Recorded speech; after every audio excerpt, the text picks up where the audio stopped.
গত কিছুদিন আগে ফিজিক্সের একটা সাজেশনমূলক ভিডিওতে আমি বলেছিলাম যে ফিজিক্স ফার্স্ট পেপারে 5টা, সেকেন্ড পেপারে 5টা, এই মোট 10টা চ্যাপ্টার কোনোভাবেই বাদ দেওয়া যাবে না। প্লাস আমি যদি তোমাদের জায়গায় থাকতাম তাহলে এই 10টা চ্যাপ্টারে সবচেয়ে বেশি ইম্পর্টেন্স দিতাম।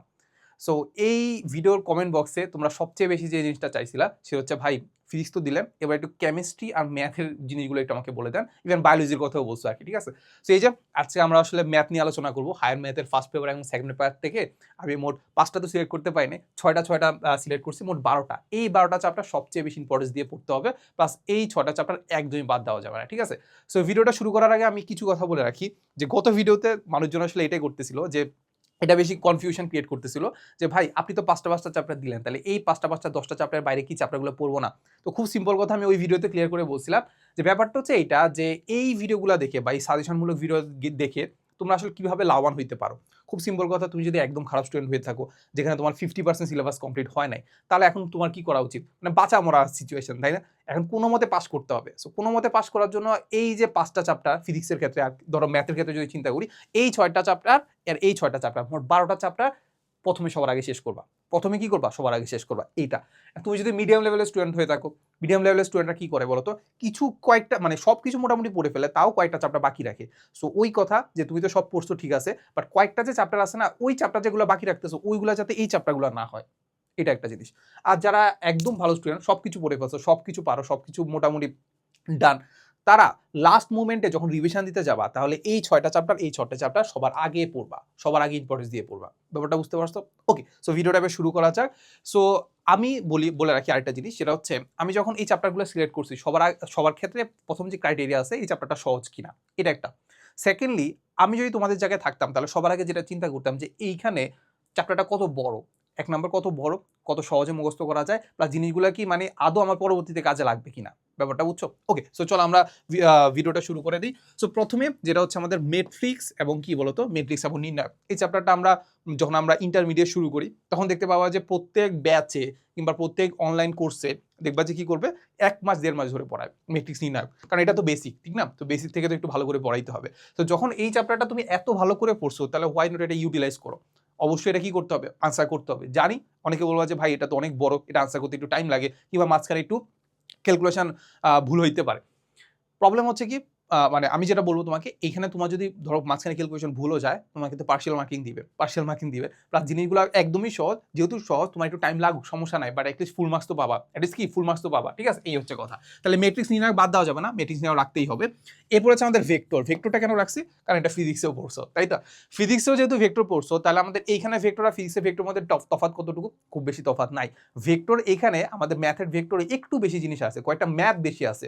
সো এই কয়েকটা ম্যাথ যে বেশি আছে এইগুলো পড়ার জন্য তোমার কি বেশি সময় লাগবে না? আধা ঘন্টা কিংবা 1 ঘন্টা যদি তুমি বেশি টাইম দিতে পারো ভেক্টরে, তাহলে দেখবা যে ওই ফিজিক্সের ভেক্টর কাটাই এই ভেক্টর আসলে দেখবা যে আর কয়েকটা 3টা বা 4টা টাইপের ম্যাথ ছাড়া কিছুই না।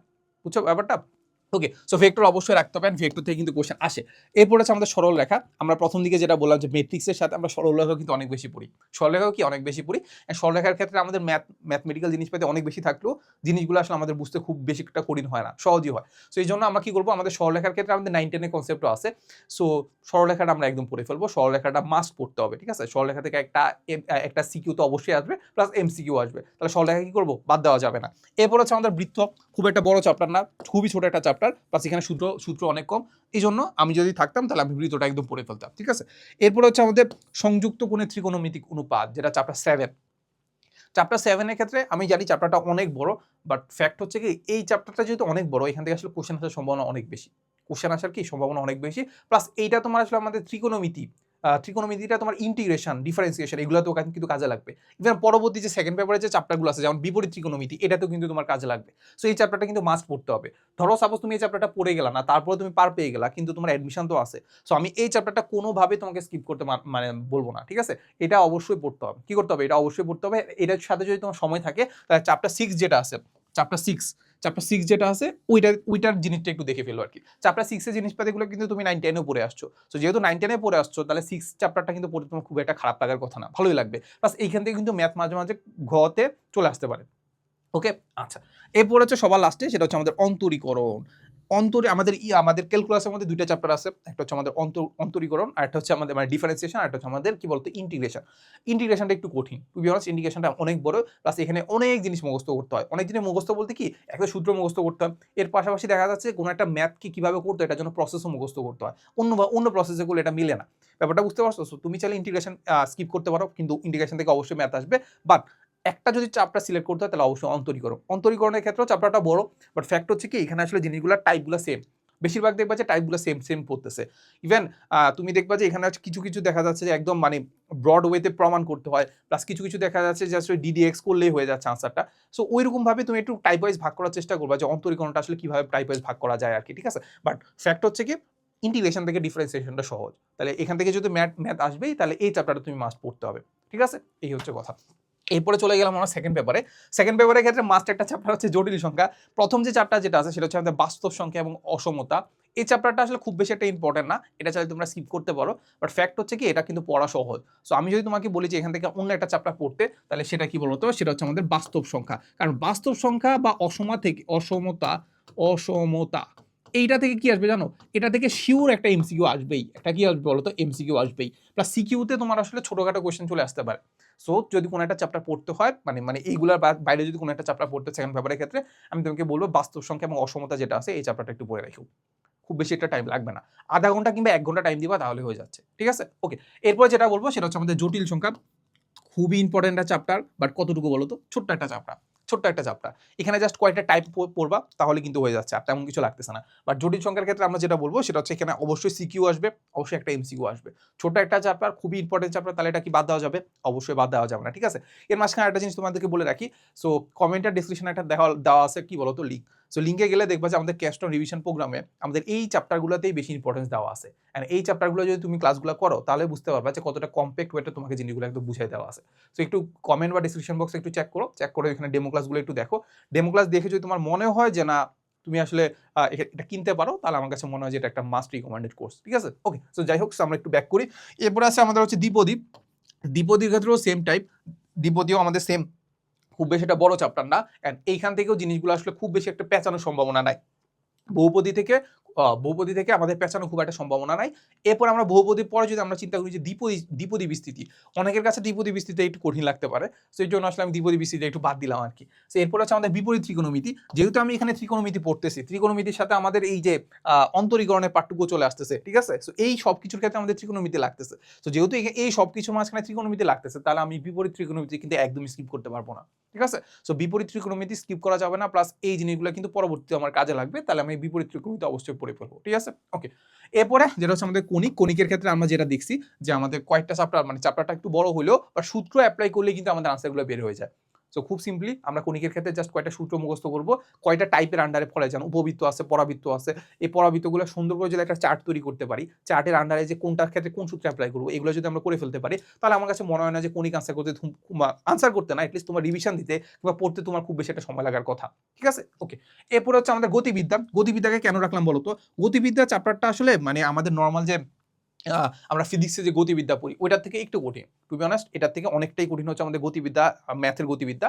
বাট ফ্যাক্ট হচ্ছে কি, মানে তুমি যদি গতিবিদ্যা একটু ভালো করেও পড়তে চাও, সাপোজ আটকায় গেলা, কোনো একটা জায়গায় আটকায় গেলা, তাহলে এরপরে তুমি পড়লা না, সাপোজ গতিবিদ্যা তুমি 50-50 পড়ছো, বাট অ্যাটলিস্ট তুমি তো ফিজিক্সের নলেজ তো তোমার আছে, ওই নলেজ দিয়ে কোনো একটা তুমি ম্যাপ দেখলে সেটা তুমি অ্যাপ্রোচ করতে পারবা, হয়তো এটা এভাবে হইতে পারে কিংবা ওইভাবে হইতে পারে, মানে পার্শিয়াল মার্কিং এর জন্য তো পড়তে পারবা, ঠিক আছে? প্লাস হচ্ছে তুমি যদি ফুলটাও যদি পড়তে চাও তাহলে তোমার খুব একটা কষ্ট হওয়ার কথা না, কারণ তুমি মোটামুটি জিনিসগুলো জানো, এগুলো বাস্তব জীবনের সাথে মিলানো যায়, ঠিক না? বাস্তব জীবনের সাথে তো মিলানো যায়, কোনো একটা জিনিস প্যারাশুট পড়তেছে, তাও প্যারাশুট পড়লে কত বেগে পড়তেছে, হাবিজাবি যত কিছু আছে না, সবকিছু কিন্তু গতিবিদ্যার মধ্যে পড়ে। আমি জানি যে এখানে আরো অনেক টাইপের ম্যাথ আছে, বাট গতিবিদ্যাটা তুমি কি করতে পারো, এটা মাস্ট ট্রাই করতে পারো, ঠিক আছে? সো গতিবিদ্যা পড়লাম, গতিবিদ্যার পরে সেটা হচ্ছে আমাদের সেটা কি বলতো, সম্ভাবনাটা আমরা ক্লাস 9-10 থেকে পড়ে আসতেছি, এই জন্য আমরা এটাকে স্কিপ করবো না, এটা খুব একটা কঠিন না, টু বি অনেস্ট খুবই সহজ একটা চ্যাপ্টার, প্রথম দিকে একটু কঠিন লাগতে পারে, বাট একটা চ্যাপ্টার যখন তুমি একবার পড়ছো, দুইবার পড়ছো, তিনবার যখন পড়তে যাবে না, তখন দেখবা যে না জিনিসটা আসলে কঠিন লাগতেছে না, সেম জিনিসটা আমার কাছে সহজ লাগা শুরু হয়েছে। ব্যাপারটা বুঝছো? ওকে। সো মোটামুটি আমরা এখানে কয়টা চ্যাপ্টার সিলেক্ট করছি? 6টা 12টা চ্যাপ্টার সিলেক্ট করে ফেলছি। এই 6টা চ্যাপ্টার বা এর বাইরে তোমরা আসলে পড়তে পারো। এর বাইরে আসলে মানে ম্যাথের ক্ষেত্রে আসলে ব্রেক করাটা একটু টাফ। কেন ব্রেক করা টাফ? কারণ ম্যাথ তো ম্যাথই, মানে এখান থেকে ম্যাথ দিতে পারে। সাপোজ আমরা ফিজিক্সের ক্ষেত্রে আমরা বলতে পারতাম যে বাস্তব সংখ্যা থেকে, না বাস্তব সংখ্যা না, মানে ভৌত জগৎ যেটা আছে ওইখান থেকে খুব একটা ম্যাথ নাই, তাহলে ওইটা আসলে দেওয়ার সম্ভাবনা কম, ব্রেক করা যায়। কিন্তু এগুলো তো সবই ম্যাথ, তো ম্যাথ তো দিয়ে দিতে পারে, ম্যাথ তো কি দিয়ে দিতে পারে। সো যাই হোক, যেটা বললাম যে এই 12টা চ্যাপ্টারের বাইরেও তোমরা পড়তে পারো, বাট এই 12টা চ্যাপ্টার অ্যাটলিস্ট আমি বলবো তুমি হচ্ছে স্কিপ করবা না। কি করবা না? স্কিপ করবা না। এই 12টা চ্যাপ্টার থেকে তোমার শিওর 12টা সিকিউ আসবে, কেন এখান থেকে তো এমসিকিউ আসবেই, অবশ্যই আসবে, ঠিক আছে। আর ম্যাথের ক্ষেত্রে ম্যাথ কিভাবে পড়তে হয় এটা যারা ম্যাথ পড়ায় তারা তো অবশ্যই ভালো বলতে পারে, বাট আমার ক্ষেত্রে আমি কি করতাম বলতো, খুব সিম্পলি আমি যেটা করতাম যে কোনো একটা ম্যাথ আমি পারি না, কোনো একটা ম্যাথ আমি পারতেছি না, কোনো একটা ফার্স্ট অ্যাটেম্পটে আমি পারতেছি না, আমি কি করতাম জানো? সলিউশন দেখে ফেলতাম। এখন এই সলিউশন দেখার ফলে মানে এখন তুমি অনেকে বলতে পারে যে ভাই সলিউশন দেখার ফলে তো আপনার আসলে ক্রিয়েটিভ মাইন্ড ক্রিয়েট হচ্ছে না, কিংবা বলা যায় যে আপনার সৃজনশীলতা হারাই ফেলতেছি। ভাই তোমার তাকে পাস করতে হবে নাকি, A+ তো পাইতে হবে, এরপরে তুমি ক্রিয়েটিভিটি দেখাবা, হয়তো বা বুয়েট টুয়েট করে আগে বসতে তো হবে, এরপরে তুমি ক্রিয়েটিভিটি দেখাবা। তো খুব সিম্পল কথা, আগে কি করবা, আগে আমি যেটা করতাম সেটা হচ্ছে সবার আগে আমি কি করতাম, যে কোনো একটা ম্যাথ পারতেছি না, সবার আগে সলিউশন দেখে ফেলতাম। ওকে, সলিউশন দেখার পরে আমি কি করতাম, ওই সলিউশন দেখার পরে আমি নিজে নিজে প্র্যাকটিস করতাম, নিজে নিজে ওই জিনিসটা করার চেষ্টা করতাম, ঠিক আছে। সো প্র্যাকটিস না, এটাকে আমি বলতে পারি ট্রাই, ওই জিনিসটা আবার ট্রাই করতাম। যদি না পারি তাহলে আবার কি করতাম, আবার সলিউশন দেখতাম, ঠিক আছে। আবার সলিউশন দেখে যদি মানে সলিউশন দেখে যদি বুঝতে পারি, তারপর আবার কি করতাম, আবার ট্রাই করতাম। তাহলে এই 2-3 বার যে আমি ট্রাই করতেছি, 2-3 বার আমি সলিউশনটাও দেখতেছি, এই কারণে দেখবা যে তোমার জিনিসটা আসলে একদম মাথায় গেঁথে গেছে।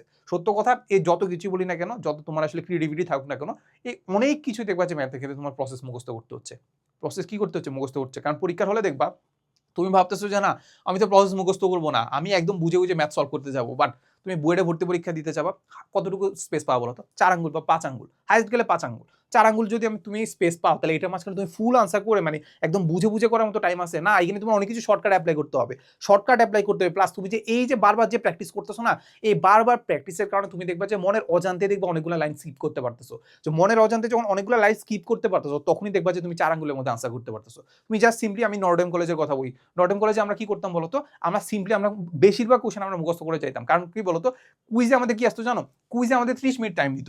কয় মিনিট বলো? 30 মিনিটে কি থাকতো জানো, 2টা সিকিউ থাকতো আর হচ্ছে 5টা এমসিকিউ থাকতো। এবার বলো তো, 2টা সিকিউ 5টা এমসিকিউ 30 মিনিটের মধ্যে আনসার করতে পারবা? এটার জন্য যেটা লাগে সেটা হচ্ছে আমাদের বোর্ডের যে বিগত বছরের যে কোশ্চেনগুলো আছে না, ওগুলো একদম ভালোভাবে এমনভাবে করা যাতে কাইন্ড অফ হচ্ছে মুখস্থ হয়ে যাওয়া। যদি মুখস্থর মতো হয়ে যায়, তাহলে দেখা যাচ্ছে পরীক্ষার হলে খুব ইজিলি, খুব বেশি একটা চিন্তা করা লাগতেছে না, ম্যাথ করে ফেলতে পারতেছি। বাট যখন তুমি অনেক বেশি বুঝে বুঝে করতে যাচ্ছ, আমি অবশ্যই হচ্ছে তোমাকে ডিসকারেজ করতেছি না মুখস্থ মানে বুঝে বুঝে করতে, বাট জিনিসটা বুঝতে হবে যে তুমি যত বেশি বেশি প্র্যাকটিস করতে থাকবে না, জিনিসগুলো তুমি বুঝতেছো, প্লাস হচ্ছে তোমার মনে হচ্ছে কাইন্ড অফ হচ্ছে জিনিসগুলোকে প্রসেস একদম ঠাড়া মুখস্থ করার মতো। ব্যাপারটা বুঝতে পারছো? ওকে, সো এই হচ্ছে কথা। সো যেটা বললাম যে আমাদের 30 মিনিটের মধ্যে যখন 2টা সিকিউ 5টা এমসিকিউ সলভ করতে হয়, অবশ্যই আমরা প্রথমে বুঝছি, স্যার যেটা বুঝাইছে ওটা বুঝছি, বাট এরপরে যত বেশি প্র্যাকটিস করতেছি, এত বেশি প্র্যাকটিস করলাম যে আসলে এই জিনিসগুলো আসলে আমাদের 30 মিনিট খুব একটা মাথায় আসে নাই, যে আমরা ইজিলি হচ্ছে 30 মিনিটের মাঝখানে সলভ করে ফেলতে পারতেছি। বুঝছো ব্যাপারটা? সো এই ম্যাথের ক্ষেত্রে তুমি যেটা করবা সেটা হচ্ছে যত বেশি সলিউশন দেখবা, ওটার চেয়ে সলিউশন দেখবা না, মানে হচ্ছে দেখে দেখে যাবা, এর চেয়ে বেশি কি করতে হবে, 2 বা 3 গুণ তোমাকে প্র্যাকটিস করতে হবে। যাই তুমি পারতেছো না, তাই হচ্ছে নিজে লেখার চেষ্টা করো, ঠিক আছে। কিন্তু খুব সুন্দর করে লেখার দরকার নেই, মানে জাস্ট নোট করতে হবে এমন না, বাট হচ্ছে তুমি যাই করতেছো না, ওটা হচ্ছে নিজে নিজে হাতে হাতে লেখার চেষ্টা করো, দরকার হলে চোখ বন্ধ করে লিখো। বুঝছো ব্যাপারটা? ওকে, এই হচ্ছে কথা। সো আজকের ভিডিওতে আমরা এতটুকু আলোচনা করলাম। নেক্সট কোন ভিডিও চাও? অবশ্যই আমরা ফিজিক্স আলোচনা করছি, ম্যাথ আলোচনা করছি, তাহলে এরপর আমরা হচ্ছে কেমিস্ট্রি বা বায়োলজি নিয়ে আলোচনা করবো, ঠিক আছে। এই তো, সো দেখা হবে নেক্সট কোনো ভিডিওতে। আসসালামু আলাইকুম সবাইকে।